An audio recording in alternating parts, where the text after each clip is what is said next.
Thank you for a very kind introduction, and thank you to MS New Zealand for inviting me and giving me the opportunity to meet with this very active and dynamic community. And I would like to also thank to the sponsors of the meeting tonight.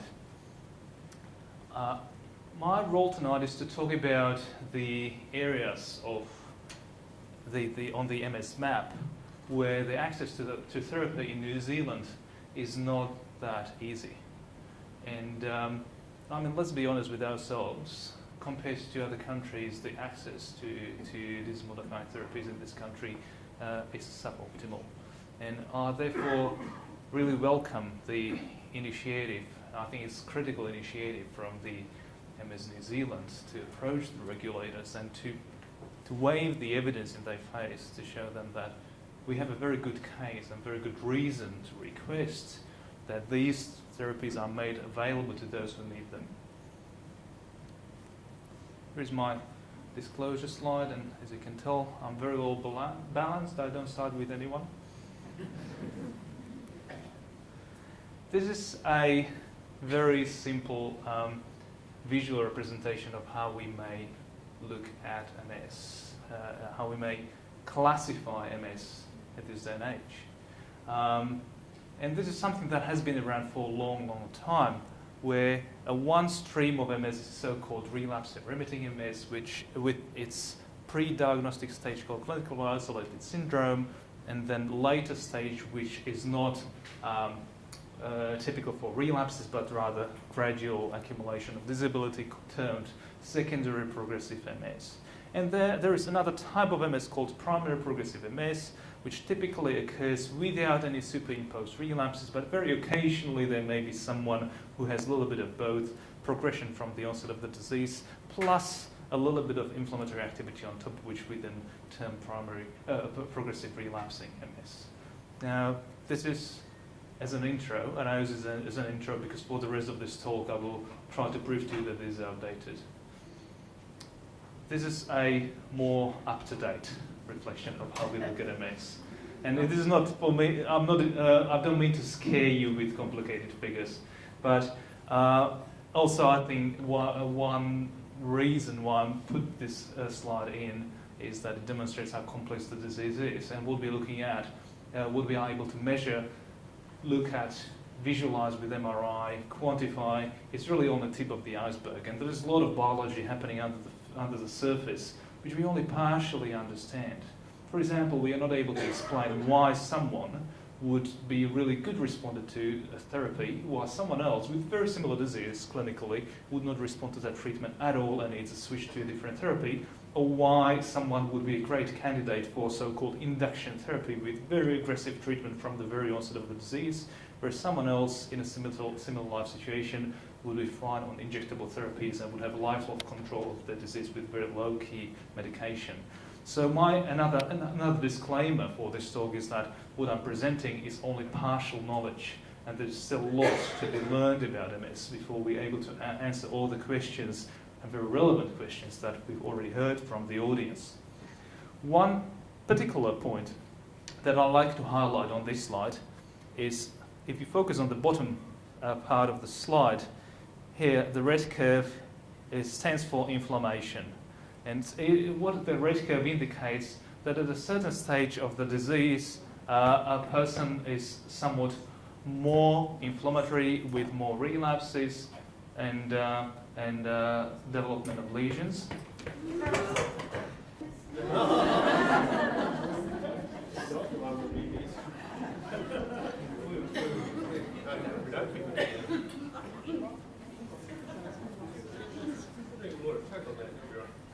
We like happy endings.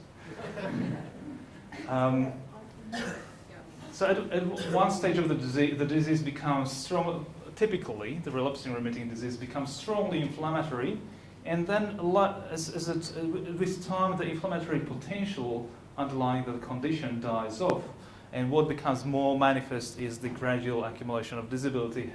Here represented by the blue line, which represents so-called progression of disability. The important thing to notice on this slide that this blue line starts to elevate from the very beginning of the disease. Of course, it's only a visual representation, but many of us now start to think that progression is not something that occurs later in the disease after everything else has been damaged, but it's something that actually onsets very early in the disease. So in line with that, something that we used to call secondary progressive disease may start as early as the first relapse of the condition.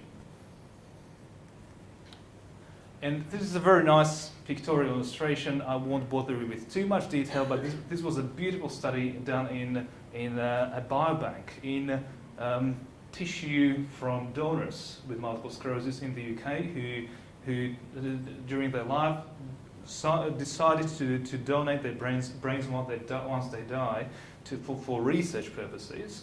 And this allowed pathologists in the UK to study the shape and the characteristics of different types of lesions in the brain. And what they identified is that the lesions are of different intensity of inflammation. There are some lesions that are highly inflamed. They call them early active plaque. There is a smoldering plaque which is only peppered with inflammatory cells. Inactive plaque, which is only very tiny inflammatory rim, and shadow plaque, which is a lesion which is remyelinated, so where the neurons have regrown myelin. So yes, myelin can regrow. And this is how these lesions are distributed throughout different disease courses. So the x-axis here shows the different disease courses: relapsing, remitting, secondary progressive, with relapses and without relapses, and primary progressive disease. And if you look at the green part of the graphs, those are the lesions that are active, and the blue and purple, blue and orange are the inactive lesions. And you can appreciate as how we move towards the right-hand side of the graph, the proportion of the blue and orange increases. What we used to think is that the PP, primary progressive MS, is on the very end of that spectrum, that it is an extreme, very non-inflammatory type of the disease. But for example, this view shows us that is not the case. Actually, the proportion of active lesions seems to be greater than in secondary progressive MS without relapses. So PPMS would spread somewhere over these two columns here, would almost overlap with the secondary progressive disease. So that behoves us to perhaps rethink the paradigms that we use in multiple sclerosis. And one opportunity to do so is provided by large global data collections, such as the collection from the MS-Base. MS-Base, as you heard, is a large global data repository. We have at the moment information from more than 53,000 patients around the world in 36 countries and 125 centres. You can see the large contributors: Australia, Canada. Italy is the largest contributor to the whole of MS-Base. New Zealand is still in pale colours, but we're hoping they will put some green on the map here. I hear very good news that Debbie Mason here in Christchurch is very keen to start contributing the information to MS-Base, and also Hamilton will be a second MS-Base centre in New Zealand. So New Zealand will start contributing to a large global generation of knowledge very soon. And this is the success story of MS-Base over time. Here you can see how it started in 2004, when it was a small industry-owned initiative, which after about 1 or 2 years of very little success in recruitment and uptake, industry gave up and put an offer, and it became an purely academic initiative. And since then, it's been recruiting a large numbers of patients. And one thing that we are particularly proud of is the output. Here you see the numbers of scientific publications per year, and you can see how the numbers of papers copy the numbers of patients who contribute their information to this database. It's very important that, because we need critical mass first to be able to generate the knowledge, but also it's important as a feedback. People are only willing to invest their time and effort in collecting all the data when they see that the data is being used to something good. And today I will show you a couple of examples that hopefully will enable us and our colleagues in MS New Zealand to use the data to something indeed very good, to improve access to treatment in New Zealand for patients with multiple sclerosis. So I'd like to start, and I did use that old terminology in my talk. I'd like to start with something that we term secondary progressive MS, and tell you about how we approach it now. We have very limited evidence about the efficacy of therapies in secondary progressive disease. There is only a limited number of trials. There were several trials that failed in that particular condition. So we have we've decided to use the power of a large global collection of data. The problem with that approach is that we need a clear definition for what secondary progressive MS is. And that is not so easy, because if secondary progressive disease starts as early as the clinical onset of the disease, then where is the right time when we say this has now become secondary progressive disease? So rather than creating boxes where we can, categorize people, I personally don't like doing that. We designed a definition so that we can define and we can identify those people who are well and truly in the established secondary progressive stage of the disease, so that any evidence that we generate is indeed about SPMS, and we are not biasing ourselves by including people with highly inflammatory disease. And this definition was based on the best performing out of 258 candidate definitions that Johannes Loscheide, who was our fellow from Basel in Switzerland, examined and uses clinically accessible information such as disability, the impairment of the motor function, change in disability, confirmation of this change, and so forth. And then applying that definition, he was able to select a group of people where we believe that these people have converted to secondary progressive disease. And I will not bother you with all the numbers. Just what I want to highlight here is this line here.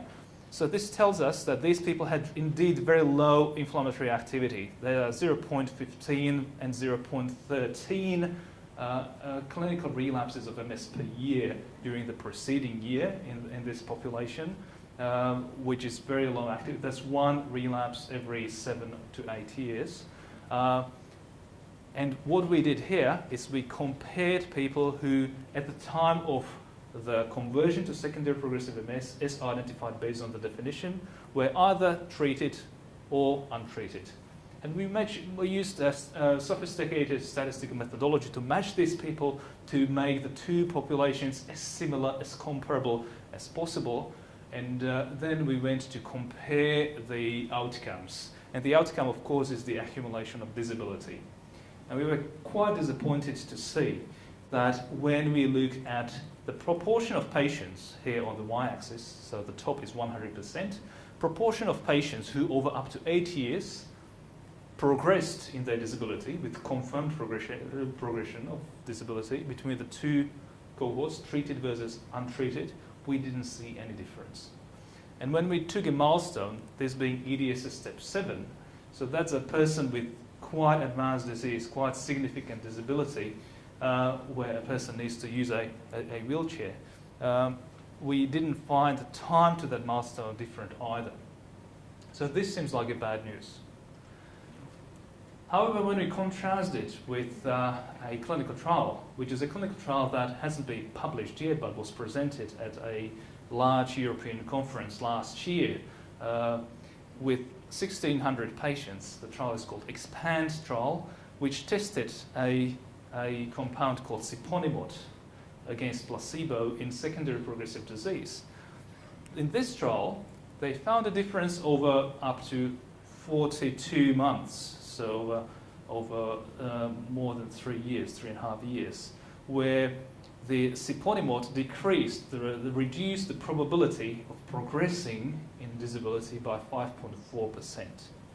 Now that is a relatively minor change, and you can see that the separation between the curves here is indeed relatively minor. But if we contrast it with what we've known before, where we saw no effects of therapies, this is quite a significant observation. So this means that using anti-inflammatory medication, even in more advanced disease, may impact on the progression of disability. So we've approached this again from a slightly different angle. We looked at patients who were observed, who were recorded, or who were observed, came to the clinics and had the data recorded from the onset of the disease. This is not our result. This is a result by Emmanuel Larrey from a French registry called EDMUS. And this is a famous paper and a famous figure you will see that presented at every MS conference at least 3 times. And what this suggests, how this is often misinterpreted, is that people who progress from EDSS step 0 to EDSS step 3, which is moderately advanced disease, may take various time to get from one point to another. And x-axis is in years. However, once they reach that time point, everyone fares at the same pace. Now, this is cruel. I don't believe this, so that's why we designed our own study. And we had a closer look. So a gentleman called Nathaniel Lizak, who was a 2 medical student and very savvy in mathematics and statistics, joined our group and was very keen to take this project on board. And what he did is he found people with MS who reached certain disability milestones. Here we have confirmed EDSS step 3, confirmed EDSS step 4, that's moderate disability, or confirmed EDSS step 6, that's advanced disability. And you can, so one thing that we have clearly seen is that before that milestone, these people traveled at various speeds. Some people took ages, took a number of years before they got to that milestone, and some people got there almost as soon as they were diagnosed. So what Emmanuel Larrey's paper was suggesting that what we should see up from that point is just one line, where everyone fares at the same pace. That is not true. You see that there are some people who remain stable for up to 10 years after this time point. There are some people who progress quite rapidly, and there are some people who improve. And that same pattern is recurrent, whichever of the milestones we choose as a baseline, EDSS 4 or even EDSS step 6. EDSS step 6 means that you're required to use a cane to walk at least 100 meters. So if we can say that, and that's great news, that means that there is something, there is variability in the disability trajectories, and that if you go to see your doctor and your doctor you tell your doctor that you need to use a cane now to walk 100 meters, that doesn't mean that your doctor is entitled to tell you, I can't do anything for you. So we had a closer look at what governs that slope of that trajectory. And the first logical thing, the first logical place to look at would be the slope of the trajectory before that milestone. So, in other words, if someone tends to be fast progressor early in the disease, they continue to be fast progressors later. That is not the case at all. Here we have the slope before and after the milestone, and you can see, just by looking at the scatter plot, there is no pattern at all. Those two slopes are not associated. If you're a fast progressor, that doesn't mean that you will stay fast progressor forever. So if it is not this, what does dictate how fast a person progresses? So we found only 2 factors. Interestingly, none of those factors happened during this stage of the disease. Both factors occurred after people reached the milestone. And there were 1, the number of relapses that people experienced after the milestone. So if you're in a more advanced disease stage and you are still relapsing, you will be progressing faster than someone who's at advanced disease stage and who is not relapsing. And 2, even more importantly, the greater proportion of time these people spent on high efficacy therapies, which are here on the left-hand side, after they reach their milestones, the less likely they were to progress to the next stage of the disease.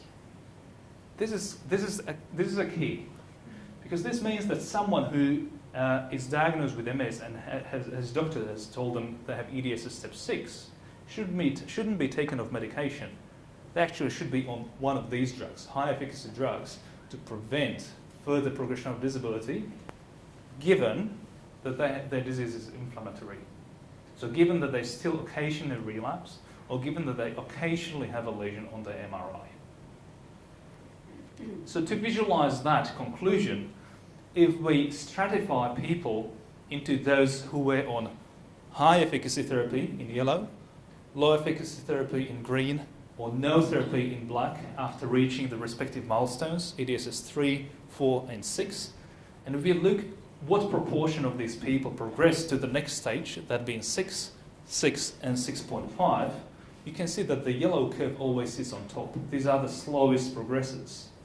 So what these people, the people who took the longest, the most time to progress to the next stage, what they have in common is that they're all on high efficacy therapies. So if we go back to Emmanuel Larrey's graph, we have replotted that with our own data. We have eliminated a couple of statistical errors in that figure, and what we saw is this.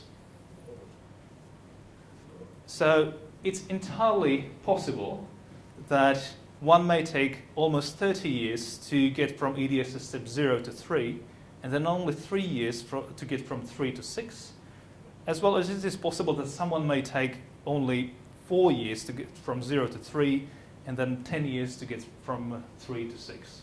So it's a highly variable disease.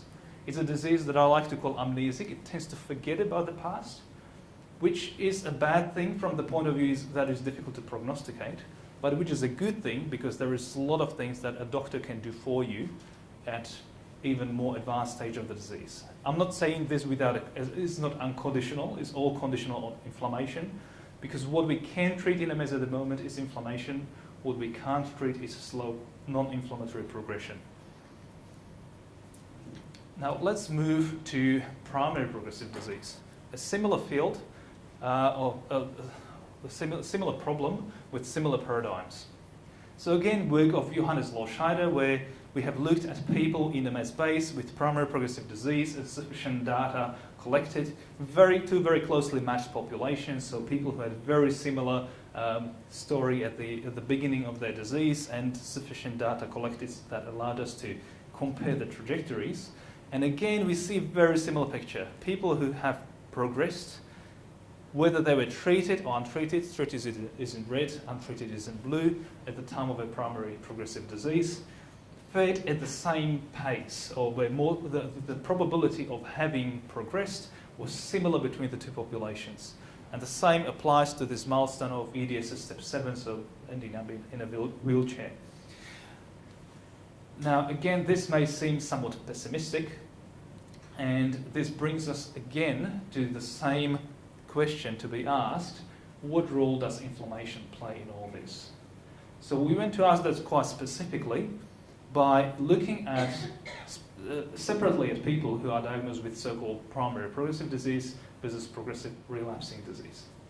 By the way, you would be asking, where did we get data about people with primary progressive disease who are treated with therapies? Well, there are some parts of the world where there is a way how these people can access therapies, and because this is a global database, there is a small sub-cohort of patients who are diagnosed with this type of disease and are treated. And there are some also compassionate schemes, even in Australia, where we are occasionally able to access this treatment for people with PPMS. So what we are looking at here is the probability of accumulating disability, probability of cumulative disability progression, and we're talking about confirmed disability progression, so a fairly stable metric. In orange are people with no relapses on top of their PPMS, and in green are people with some relapses on top of their PPMS. So these would be so-called progressive relapsing disease. And you can see that people who have relapses, paradoxically, accumulate disability slower than those who have primary progressive disease and don't have relapses. Now this is puzzling, because I just told you that people who are in more advanced disease and continue relapsing, they are the ones who are likely to progress faster. So how is this possible? So we went deeper into this by analysing the data further and looking at what role therapy plays in this. And does treatment, so remember, this is an analysis ignorant of therapy. We only introduce the therapy into it here, where we examined, asked the question whether being on treatment has a differential impact on people in the orange group versus people in the green group. And what we saw is that it indeed does. And actually, what we found was that when we split this cohort into two, so people with PPMS, 558 patients, and people with sorry, this is PRMS, and these are people with PPMS, 869 patients. The treatment only had effect in the active PPMS. So people who had progressive disease and relapses on top of it. People who had progressive disease without relapses did not derive any benefit from disease-modifying treatments. So that means that the separation between the two curves can be almost exclusively attributed to the effect of treatment in those people who have some inflammation on top of their progressive disease. And when we examine this specifically by excluding those progression events that were preceded by relapses within a year before the progression event, that difference disappeared. So there was no effect on those progression events that were not preceded by relapses. So that once again confirms that the treatments, immunomodulatory treatments, work on the inflammatory part of the disease, but not the progressive part of the disease. But those people with primary progressive disease who have relapses should be treated. I'd like to present data briefly from two famous trials. One is the Olympus trial, which is a trial of rituximab, which is a highly potent medication which originates from hematology, and we adopted it in multiple sclerosis. It depletes B cells from your circulation quite efficiently. And the original trial looked again in a similar way, or the proportion of people who progressed in terms of their disability with primary progressive disease did not find a difference between those who were randomized to rituximab and those who were randomized to placebo. However, in a subpopulation of people who are younger than 51 years and who had activity on their MRI, they found quite marked separation. So in this population, relatively younger people with active MRIs, these people benefited from being on rituximab. So the second trial that followed, the famous Oratorio trial, which came out last year, of primary progressive disease and use of ocrelizumab, which is a very similar molecule to rituximab. It's just slightly different basic structure of the molecule is so-called humanized, so it's more friendly to our bodies, but it does exactly the same thing. What they found was a separation between the therapies, but what you will also favoring people who were randomized to ocrelizumab. So people on ocrelizumab were less likely, with primary progressive disease, were less likely to progress over more than 200 weeks. What you will notice, one thing that has changed is that they changed the inclusion criteria in the later trial. They learned their lesson, and they specifically targeted younger population. So the other thing that you will notice is that this separation occurs here, early in the disease, or early after randomization. But afterwards, the two curves run in parallel, which suggests that the treatment is active here, and this is probably the effect of the treatment on the underlying inflammation. And thereafter, the two curves are in parallel because probably the treatment has already eliminated the inflammation, those who were prone to inflammation, and established an improved disease course. But the question is, what is its long-term outcome? Does it continue to improve the situation, or was that initial treatment enough to limit the damage from the inflammatory part of the primary progressive disease, while letting the slowly progressive component of the primary progressive disease continue to damage the brain? So while I'm not meant to sound too pessimistic, I also want to be realist, and I want to make it clear what we can. I want to get our expectations right. What can we expect from these therapies? What we can't. We can expect them to control inflammation. We can't expect them to reverse disability, or to slow down the gradual non-inflammatory progression in our brains and spinal cords. So this is the slide that I started this presentation with, the old classification of MS phenotypes, and this is a new classification which I like much better. I won't ask you to read through the complex slide, but basically what this says is there are two dimensions to classify disease. One is a dimension of progressive disease, and that the disease is either progressive or is non-progressive. and the other dimension is inflammation. The disease is either active or is inactive. And I really like it because that doesn't disqualify someone with a progressive disease who has relapses on top of the disease from accessing therapy, but that person would potentially be a candidate because there is a target to treat, and that is inflammation. You may have heard about the Brain Health Initiative. Several key opinion leaders within the field got together a couple of years ago in Spain and thought about this concept. This concept is mostly to translate the knowledge from the clinical trials. And as you have just seen, we have data from sophisticated studies and repositories and clinical trials to navigate by.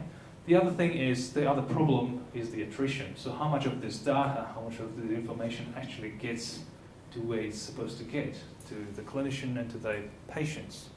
So they have formulated a couple of simple statements that are to be disseminated broadly to reach to the physicians' practices and encourage good practice in MS care. And I've selected 3 points that I thought were particularly relevant to the situation in New Zealand. The first point talks about the availability of treatment and the importance of making the full range of the currently available therapies available in a given country, regardless of the individual treatment history, which goes back to what I was telling you about inflammation and progression, maintain treatment, keep people with disease on the therapies for as long as they need it. Here is the conditional mentioned the inflammatory disease. So as long as people have inflammatory disease, there is a reason to keep them on anti-inflammatory therapies. So in other words, taking someone off therapy once they reach EDS step 4 is clearly wrong. And the third point is collection of information. And that is a key, because if we want to learn from our own experience and from our own mistakes, we need to record this. So that's why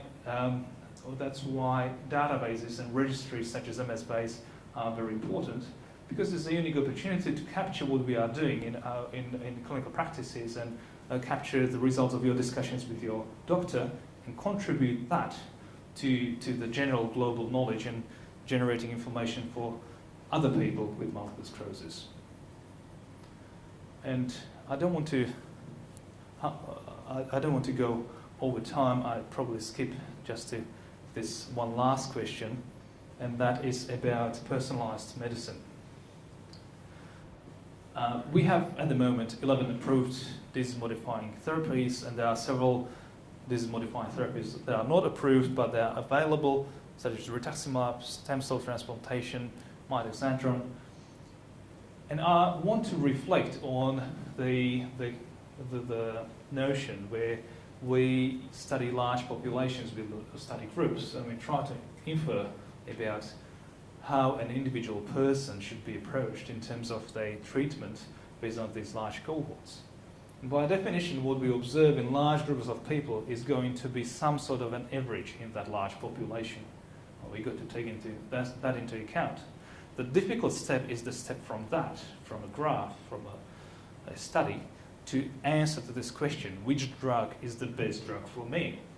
And that is quite a difficult question, because there are so many determinants of who is going to be a responder to a specific treatment and who's not, and we don't know them, that it's not an easy task to get that, to obtain that answer. Fortunately, we have large data sets, and those large data sets allow us to study what I call cumulative experience of a large number of patients and large number of doctors in many centers around the world who have made different clinical decisions in all sorts of situations, and then focus on the outcomes of those decisions. And by the outcomes, try to provide some answers as to who is a better patient for one treatment versus for who would be better served by some other treatment. Now, I noticed that this is a brief write-up on an algorithm that we developed in MSBase in Melbourne, in Herald Sun last month. I noticed that the journal is like words breakthrough and groundbreaking. It's I appreciate they need this sensation, and sometimes I'm ashamed humbled when write-ups like that come out, because we got to admit this is just a first stepping stone. This is not a shattering breakthrough. This is a step on the pathway, and it's a very faulty step, but at least we've started. And this is the result. The result, what you're looking at, is a set of graphs for an individual patient. So this patient could be you, who's coming to the doctor with a question, okay, doctor, tell me which medication I should switch to. And the doctor punches your information in an algorithm. If they're part of the MS base, the information is already in MS base, so they don't have to enter any data. They just use the information that's already collected. And they choose the therapies that they want to run a prediction for. And what they are provided with is a probability of experiencing a confirmed progression over the next up to 4 years, given that you are on treatment A versus B versus C versus D and so forth. These are 7 therapies for which we had, at the time, sufficient data to create this algorithm.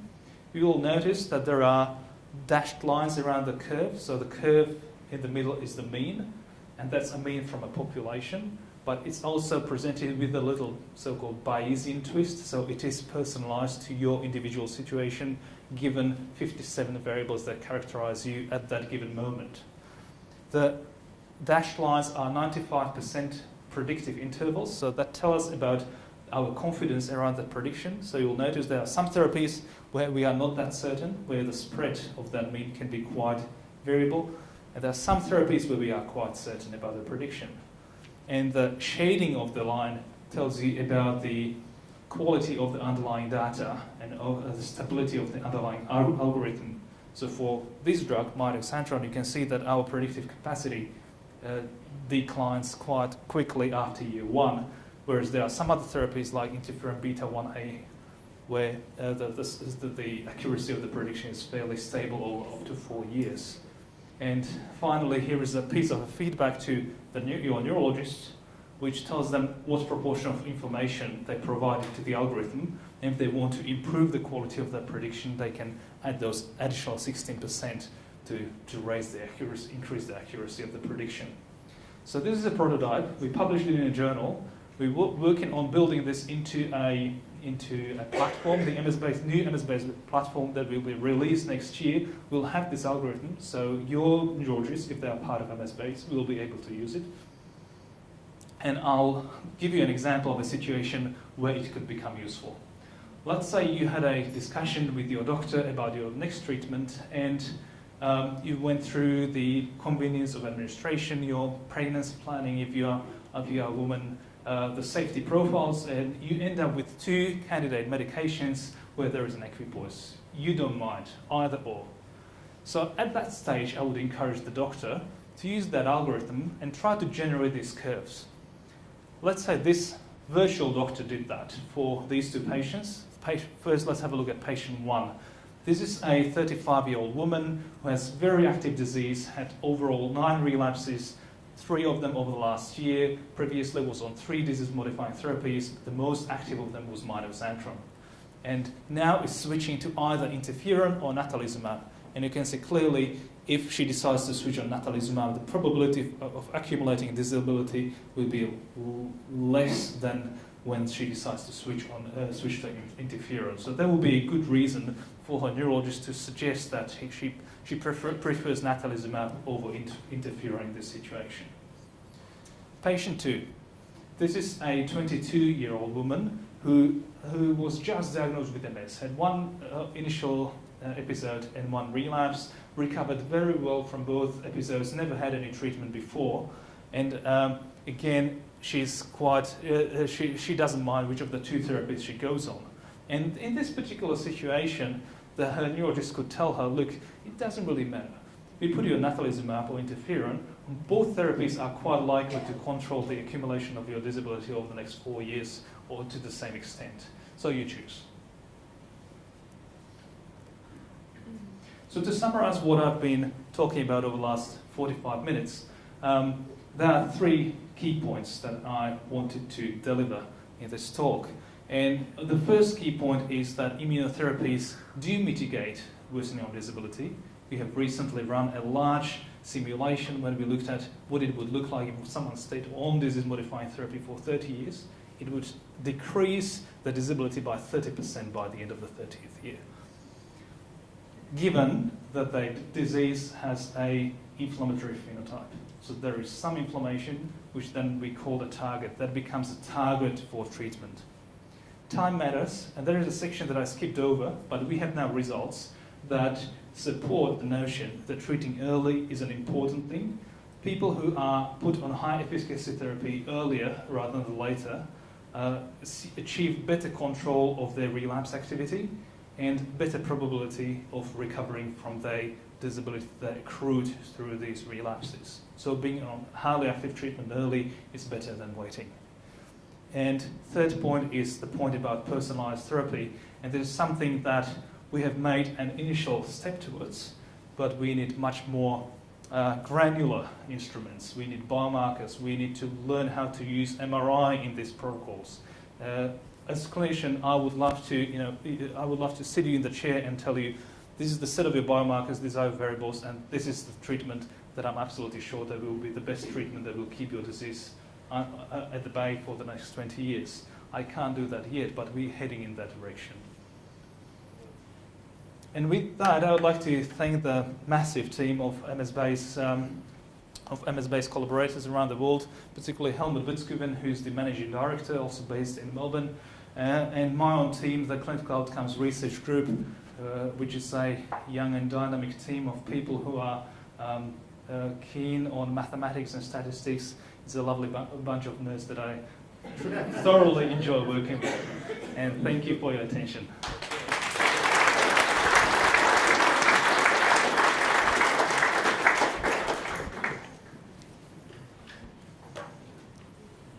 Just before I invite questions, I'll just make one comment.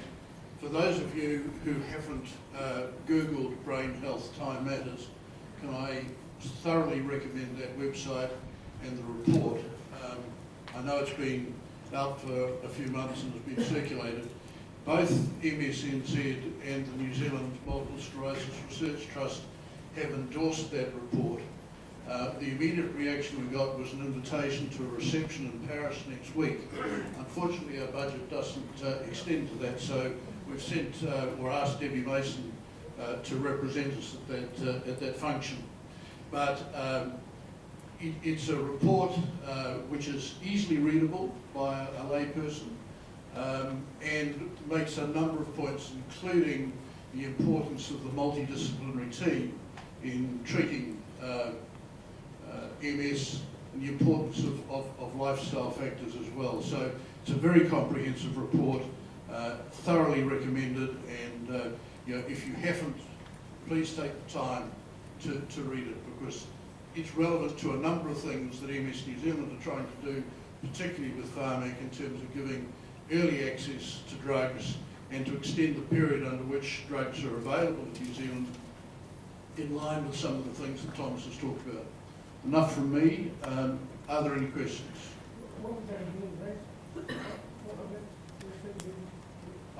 Brain Health Time Matters. It's on the MS New Zealand website, so don't hesitate. Don't hesitate to pick it up. I think the other thing which is exciting is you've seen a number of very practical demonstrations of MS base, and so the thought that within the next couple of years we will have hopefully most of New Zealand on that database is really encouraging. Any other questions?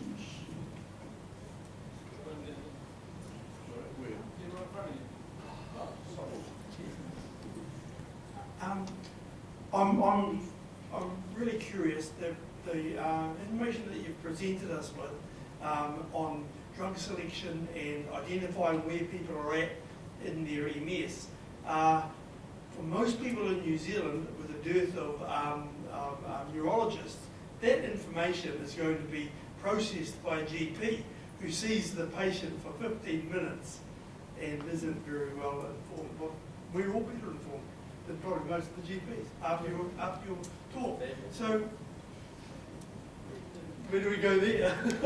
I appreciate that comment, and that is a very difficult problem. And New Zealand is not the only country that's struggling with this. I hear that in the UK it's quite difficult to get to see a specialist.